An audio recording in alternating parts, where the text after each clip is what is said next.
Hello, c'est Célia. 2 fois par mois, on se retrouve pour un épisode The Big Shift Action, durant lequel mes invités, sur un temps d'une dizaine de minutes, nous partagent leurs projets, leurs meilleurs conseils, mais aussi leurs peurs et leurs questionnements. Notre objectif, pouvoir mener ensemble une vie plus responsable et plus viable. Et maintenant, place à l'épisode du jour. Alors bonjour à tous, nouvel épisode The Big Shift Action aujourd'hui et on accueille Laura de Globe Blogger. Bonjour Laura. Salut.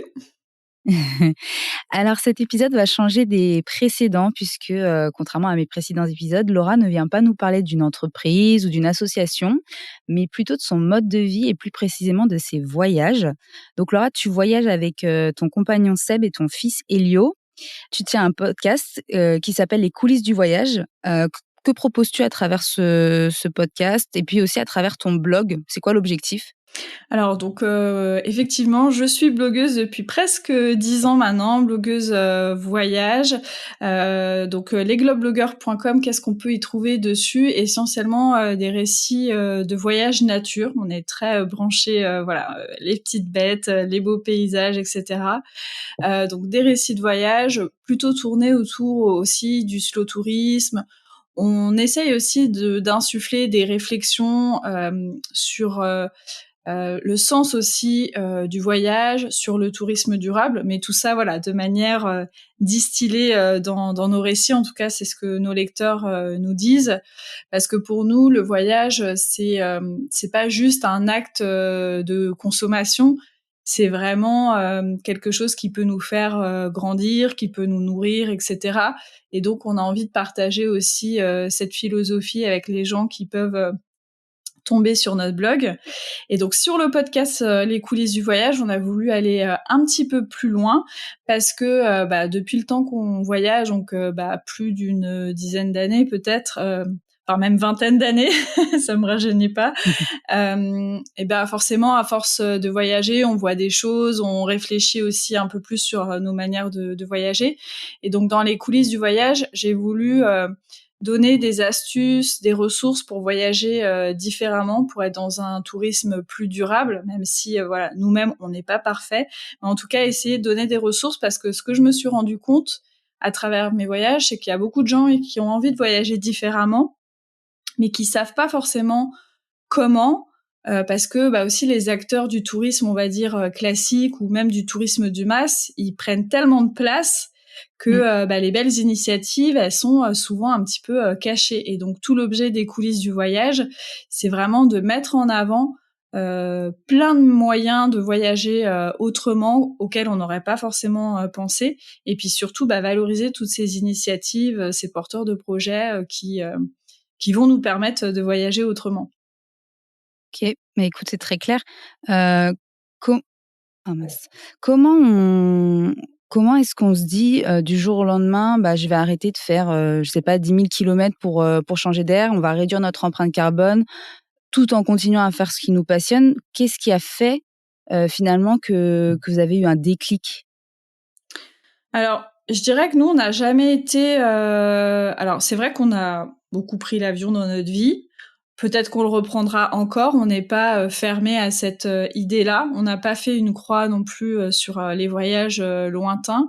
Mais déjà, depuis le début de nos voyages, par exemple, quand on est parti 1 an en Amérique du Sud, ce qui a un peu signé le début de notre blog, on avait tout de suite fait le choix de, plutôt que de faire un tour du monde, ce qui était très à la mode à l'époque, de faire ce qu'on appelait un tour du bout du monde, parce que comme ça, ça réduisait considérablement le nombre d'avions qu'on prenait, puisqu'en fait on prenait un avion à l'aller, un avion au retour, et puis tout le reste on le faisait en transport locaux. Et ça, c'était déjà il y a du coup 10 ans à peu près, une réflexion que nous on avait en se disant ok, on va prendre l'avion parce que pour aller en Amérique du Sud c'est un petit peu compliqué de faire autrement, mais par contre on va faire en sorte de partir longtemps, comme ça plutôt que de faire 10 voyages en Amérique du Sud avec des allers-retours avec l'avion, Mmh. on va prendre le temps de le faire de cette manière-là. Et puis en plus c'était surtout un moyen de pouvoir s'immerger, d'être vraiment en immersion sur un continent, de voir la différence entre les pays, etc. Donc pour nous, ça avait aussi beaucoup plus de sens que de faire un tour du monde où en fait chaque mois on change de pays et finalement on n'a pas le temps. Enfin, pour nous, ça avait pas trop de sens en fait, et ça l'a toujours pas. D'ailleurs, on est reparti après quelques années plus tard en Asie, mais on a fait le même système, quoi. On est parti d'un point A, après on a Mmh. navigué en transport en commun, et puis on est rentré chez nous. Donc je pense qu'on a toujours eu cette conscience écologique avant d'avoir notre blog, etc. Tous les deux, on travaillait dans le milieu associatif. Sébastien, elle a OK. travaillé dans le milieu de l'éducation à l'environnement. Moi, j'ai travaillé dans le domaine social et dans l'éducation à la santé. Donc, on a toujours été, même dans nos voyages, assez préoccupés aussi sur les conditions sociales des gens, de vouloir s'intéresser aussi pas que aux beaux paysages, etc., mais vraiment à l'histoire, à la culture et à ce que vivent les gens. Et je pense que en ça, et ça, c'est vrai que c'est quelque chose qu'on a envie de dire aux gens qui voyagent, dire que ça peut avoir un intérêt de brûler du carbone pour aller à l'autre bout de la terre si on est dans cette démarche-là, parce que ça va faire grandir, ça peut faire naître aussi des réflexions sociales, des engagements. Donc c'est pas vain. Mais par Mmh. contre, effectivement, si on part pour un week-end à New York, bon, ça a pas tellement de sens. Mais nous, c'est vrai qu'on était déjà pas dans cette surconsommation de l'avion en se disant bah tiens, on a un week-end, on va aller à l'autre bout de l'Europe en avion. Ça, on l'a jamais fait déjà parce OK. que on aime prendre notre temps aussi quand on voyage. Mmh. Donc ce déclic, il s'est pas fait du jour au lendemain. Enfin, du jour au lendemain, on n'a pas. Ouais, le déclic, il a toujours été plus ou moins là. C'est juste qu'il s'est renforcé avec les années, aussi parce que on parle de plus en plus du réchauffement climatique, etc. Donc c'est vrai que encore plus aujourd'hui, on va beaucoup réfléchir à à si on prend l'avion ou pas. Après, Mmh. c'est un choix qui peut être compliqué quand on est blogueur voyage professionnel, parce que du coup, depuis Sûr. 4 ans, c'est notre métier. Ouais. Mais finalement, vu qu'on est aussi sur ces thématiques-là, du slow tourisme, du tourisme durable, etc., on a su assez vite trouver des reportages en France ou en Europe accessibles en train. Donc finalement, ça s'est fait aussi là naturellement et ça a jamais trop posé de problème pour l'instant.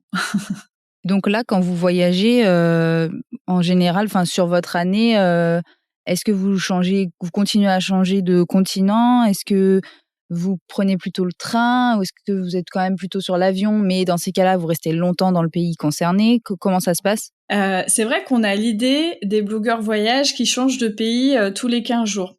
Ouais, C'est tout à fait. vrai pour certains blogueurs voyage, mais c'est pas du tout notre cas. Nous, on travaille à 90%, enfin j'ai pas j'ai pas le chiffre exact, mais en France, on travaille énormément en France. Et quand on travaille en France, déjà, c'est sûr qu'on prend le train, même s'il faut faire 11 heures de train, on les fera. Il y a aucun souci Ouais. là-dessus. Pareil, si on travaille dans des pays européens accessibles, par exemple, je reviens de Hollande, bon bah j'y suis allée en train, quoi. Même si ça prend la journée, il y a aucun Mmh. souci là-dessus. Ça nous arrive d'avoir des voyages plus lointains, mais souvent c'est des voyages personnels et du coup, on va y aller en prenant vraiment, le temps quoi, en ayant, plusieurs semaines et cetera. Là, on réfléchit par exemple pour cette année, parce que ça fait assez longtemps qu'on n'est pas parti un peu plus loin et c'est vrai qu'il y a certaines cultures et certains paysages, qu'on trouve pas en France. Mais voilà, on va vraiment y réfléchir. Est-ce que ça vaut le coup, etc. Donc dans l'année, non, on prend pas 10 000 fois l'avion. Peut-être qu'on va le prendre une fois, peut-être qu'on va le prendre 2 fois maximum. Je pense ces dernières années, c'était plutôt ça. Donc, mais voilà, ce qui est pas le cas de tous les blogueurs voyage. Mmh. Chacun après fait comme il le sent, mais ça nous est nous dans notre posture et dans nos lignes directrices en tant que blogueur voyage, par exemple, on nous fait des sollicitations pour 3 jours, je sais pas moi, en Slovénie ou 4 jours en Turquie, et on a toujours refusé parce que pour nous ça a pas de sens. Je pense qu'on n'y prendrait même pas de plaisir en fait parce que c'est trop court.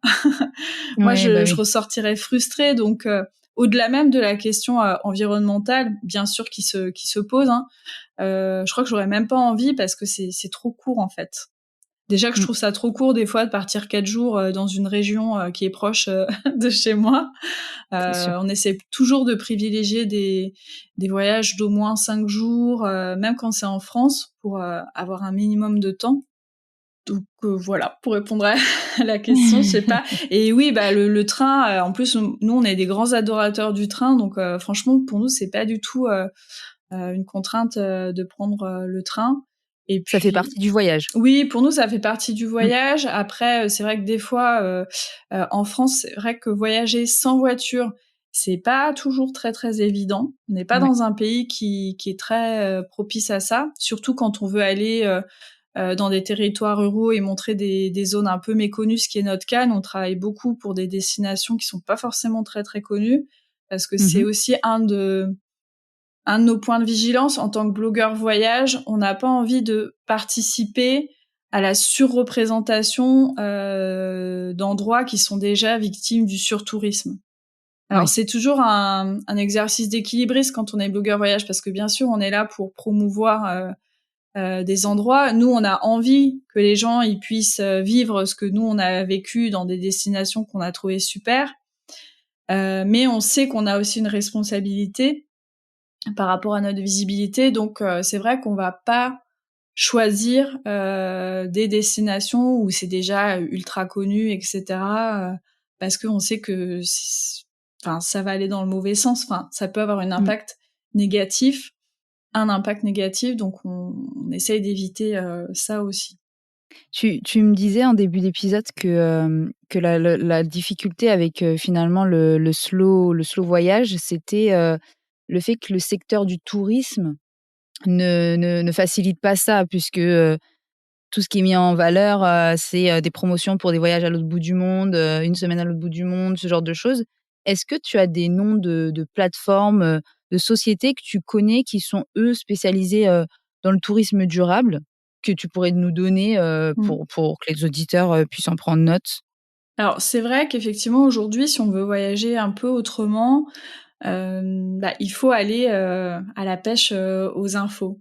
Donc, Mmh. le 1er point que je verrais, c'est bah, déjà par rapport au transport, c'est d'aller sur tout ce qui est plateforme de réservation de train. Donc, bien sûr, il y a le site de la SNCF, etc. Mais après, il y a plein d'autres plateformes qui peuvent faciliter la recherche d'itinéraires sans avion, par exemple. Mmh.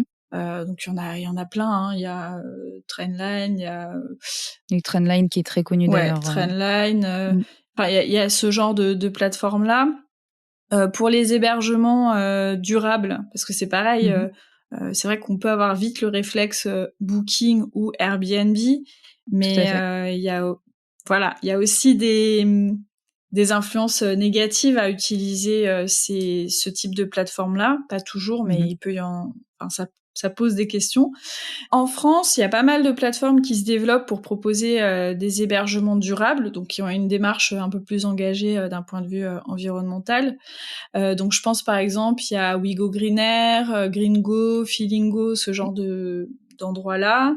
Il y a des initiatives aussi comme Soliken qui proposent des nuitées solidaires. Donc en gros, on va dans un hôtel et l'intégralité du paiement va à une association. Donc voilà, et par exemple, il y a des Mmh. initiatives hyper chouettes comme ça en France qui se développent.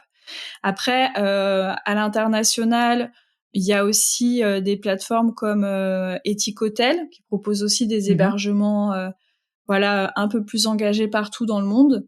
Donc voilà, il y a quand même des choses. C'est pour ça que j'ai créé le podcast, c'est justement pour chaque thématique donner ces ressources-là. Donc notamment, j'ai un épisode sur les hébergements durables et puis comment les trouver. Il y OK. a des initiatives aussi comme Fair Booking, qui est un peu l'anti-booking, qui permet voilà de trouver des hébergements, mais sans avoir ce système de commission qui est trop importante. Mmh. Après, on pourrait parler aussi des agences de voyage qui sont un petit peu plus engagées, etc. Mais après, voilà, il y en a aussi Il y en a beaucoup. beaucoup quand même. Il y en Ouais. a beaucoup, mais je pense par exemple à Evaneos, parce que bon, eux, on les connaît pas mal. On sait qu'ils ont une belle démarche, mais il y en a plein. En fait, à chaque étape du voyage, on peut trouver des alternatives. Mais c'est vrai qu'aujourd'hui, ça demande pour chaque étape de déjà décortiquer, savoir voilà comment je peux faire mieux à chaque étape. Comment je peux faire mieux pour le transport, pour l'hébergement, pour les activités aussi, parce qu'en fait, il y a plein de gens des fois qui font des activités qui, a priori, comme ça, sur le papier, posent pas de soucis, mais en fait, peuvent avoir des répercussions aussi négatives, soit d'un point de vue environnemental, soit d'un point de vue social. Donc nous, on questionne aussi ces choses-là. Voilà, sur toutes les étapes en fait d'un voyage, on peut essayer de faire mieux quand c'est possible. Des fois, c'est pas toujours évident. OK. Est-ce que tu penses que ça a un coût financier, plus important, le fait de voyager, de manière plus durable, disons? Par exemple, si on décide de prendre le train plutôt que l'avion, on le sait aujourd'hui, et Mm. pour beaucoup de destinations, finalement, c'est plus intéressant de prendre l'avion, financièrement. Est-ce que tu penses que ça aussi, ça peut jouer sur la motivation, de nos auditeurs à finalement, peut-être laisser tomber l'idée de prendre le train plutôt que l'avion ou ce genre de choses? Alors sur le transport, clairement, ça peut être un frein. Moi, Mmh je trouve ça toujours encore aberrant que l'avion soit moins cher que le train. C'est vrai que malheureusement, le train peut parfois être très cher. C'est pour ça qu'il y a des gens qui préfèrent parfois prendre leur voiture plutôt que le train, parce que c'est une réalité. Sur le transport, oui, je peux pas le contester. C'est vraiment un engagement là politique des fois de se dire et financier du coup de se dire bah je mh. vais prendre le train plutôt que l'avion ou OK. plutôt que ma voiture. C'est pour ça aussi que j'essaye de donner des astuces pour économiser sur le train, mais c'est vrai que c'est pas toujours évident. Après, ça peut être plus économique de voyager différemment si on se dit qu'on va moins loin. Parce que si on va Ouais. moins loin, quand même, le train ou prendre sa voiture reviendra quand même moins cher que d'aller à Bali ou d'aller à l'autre bout de la Terre. Mmh. Tout dépend comment on compare les choses. Après, sur les hébergements, sur les activités ou sur la manière de voyager de manière globale, non, ça coûte pas forcément plus cher. Des fois, même, ça peut Mmh coûter moins cher. Si par exemple, on décide de faire un voyage uniquement à vélo ou on bivouaque, bon, bah, ça reviendra moins Oui, cher que d'aller dans un hôtel 4 étoiles hyper polluant à Cancun, quoi. Bon, là, je mmh. caricature un peu, mais voilà. C'est juste que c'est pas les mêmes voyages non plus, donc Ouais. mais on peut aussi faire des voyages hyper confort dans des beaux hébergements qui ont une belle démarche, qui vont du coup être des fois aussi chers qu'un hébergement de même standing, mais qui a pas une démarche environnementale. Donc non, c'est en fait il y a beaucoup de préjugés sur voyager différemment. Il y a un peu l'idée du hippie en Sarouel qui va aller dormir dans une cabane avec des toilettes sèches ou alors devoir camper, etc. Il y a ça, et puis il y a des gens qui sont très bien dans ce mode de voyage-là, mais il y a Mmh. aussi des choses beaucoup plus confortables. Il y a vraiment tout un éventail, quoi. Donc pas de panique. Ça marche. Écoute, on arrive, au bout de cet épisode. Est-ce qu'il y a un message que tu souhaiterais faire passer à nos auditeurs? Quelque chose que tu as envie de dire pour conclure cet épisode? Mais moi, ce que j'ai envie de dire, c'est que au-delà des considérations environnementales, réfléchir à d'autres manières de voyager, c'est aussi parfois davantage profiter de ces voyages. C'est-à-dire qu'il faut pas le voir forcément comme une contrainte. Je pense que ça ouvre au contraire d'autres horizons qui font qu'on va d'autant plus au quotidien et dans nos voyages travailler notre capacité à s'émerveiller, à profiter de ce qui nous semblait avant ordinaire et qui l'est pas tant que ça. Et enfin, en tout cas, moi, c'est ce que je me suis rendu compte de ça, c'est-à-dire qu'en voyageant, des fois, tout près de chez soi, on se rend compte qu'en fait, on peut vraiment révéler sa capacité à profiter de chaque instant et à être encore mieux dans nos voyages. Donc, je pense qu'il faut le voir aussi d'un point de vue positif. Et malheureusement, aujourd'hui, quand on parle du tourisme, on est beaucoup dans une approche des fois qui est très moralisatrice, qui est très culpabilisatrice. Enfin, sur plein de domaines, hein. En fait, on culpabilise énormément les gens Mmh. et je suis pas sûre que ce soit un moteur pour le changement. Bah, écoute, c'était une très belle, conclusion. Je te remercie d'être venu, du coup, nous parler de ton mode de voyage. J'espère que ça va inspirer nos auditeurs et puis, je vous dis à bientôt. Voilà, j'espère que cet épisode t'a plu. N'hésite pas à laisser 5 étoiles sur Spotify ou 5 étoiles et un commentaire sur Apple Podcasts pour toucher encore plus de monde. N'oublie pas, c'est lorsque l'on agit ensemble que nos actes ont un impact. À très vite pour le prochain épisode.